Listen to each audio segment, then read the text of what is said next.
ಹರೇ ಕೃಷ್ಣ ಎಲ್ರಿಗೂ. ಸಂಖ್ಯಾಶಾಸ್ತ್ರ ನ್ಯೂಮರಾಲಜಿ ಪ್ರಕಾರ ಲಕ್ಕಿ ನಂಬರ್ಸ್ ಹಾಗೂ ಅನ್ಲಕ್ಕಿ ನಂಬರ್ಸ್, ಅದೃಷ್ಟ ಸಂಖ್ಯೆಗಳು ಹಾಗೂ ದುರದೃಷ್ಟ ಸಂಖ್ಯೆಗಳನ್ನ ತಿಳ್ಕೊಳ್ಳೋಣ.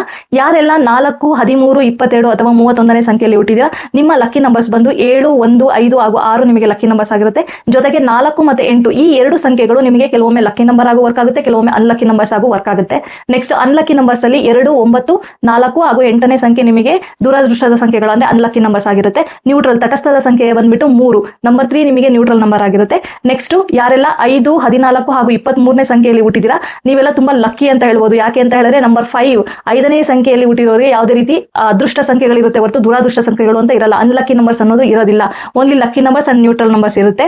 ಹಾಗೇನೇ ಲಕ್ಕಿ ನಂಬರ್ಸ್ ಯಾವ್ದು ಅಂತ ಹೇಳಿದ್ರೆ 1, 2, 3, 5 ಹಾಗೂ 6 ನಿಮಗೆ ತುಂಬಾ ಲಕ್ಕನ್ನ ತಂದ್ಕೊಡುತ್ತೆ. ಹಾಗೇನೆ ಅನ್ಲಕ್ಕಿ ನಂಬರ್ಸ್ ಅನ್ನೋದು ಯಾವುದೇ ಕಾರಣಕ್ಕೂ ಇರೋದಿಲ್ಲ. ನ್ಯೂಟ್ರಲ್ ನಂಬರ್ಸ್ ಅಂತ ಹೇಳಿದ್ರೆ 4, 7, 8, 9 ನಿಮಗೆ ನ್ಯೂಟ್ರಲ್ ಸಂಖ್ಯೆಗಳಾಗಿರುತ್ತೆ. ಸೊ ನೀವೇನಾದ್ರೂ 5ನೇ ತಾರೀಕು 14 ಅಥವಾ 23ನೇ ಸಂಖ್ಯೆಯಲ್ಲಿ ಹುಟ್ಟಿದ್ರೆ ಕಮೆಂಟ್ ಮಾಡಿ, ಬಿಕಾಸ್ ನೀವು ತುಂಬಾ ಲಕ್ಕಿ. ಯಾಕೆ ಅಂತ ಹೇಳಿದ್ರೆ ನಂಬರ್ 5 ನ ಬ್ಯಾಲೆನ್ಸಿಂಗ್ ನಂಬರ್ ಅಂತ ಹೇಳ್ತೀವಿ. ಈ ಸಂಖ್ಯೆಯಲ್ಲಿ ಹುಟ್ಟಿರೋರ್ನ ನೀವು ನೋಡಬಹುದು, ಎಲ್ಲಾ ಜೊತೆನೂ ಹೊಂದಾಣಿಕೆ ಅಂತ ಬ್ಯಾಲೆನ್ಸಿಂಗ್ ಆಗಿ ಲೈಫ್ ಅನ್ನ ಲೀಡ್ ಮಾಡ್ತಾ ಇರ್ತಾರೆ. ಸೊ ನೆಕ್ಸ್ಟ್ ಬೇರೆ ಸಂಖ್ಯೆಗಳ ಅದೃಷ್ಟ ಹಾಗೂ ದುರದೃಷ್ಟ ಸಂಖ್ಯೆಗಳನ್ನ ಇನ್ನೊಂದು ವಿಡಿಯೋದಲ್ಲಿ ನೋಡೋಣ. ಎಲ್ಲರಿಗೂ ಒಳ್ಳೇದಾಗ್ಲಿ. ಹರೇ ಕೃಷ್ಣ.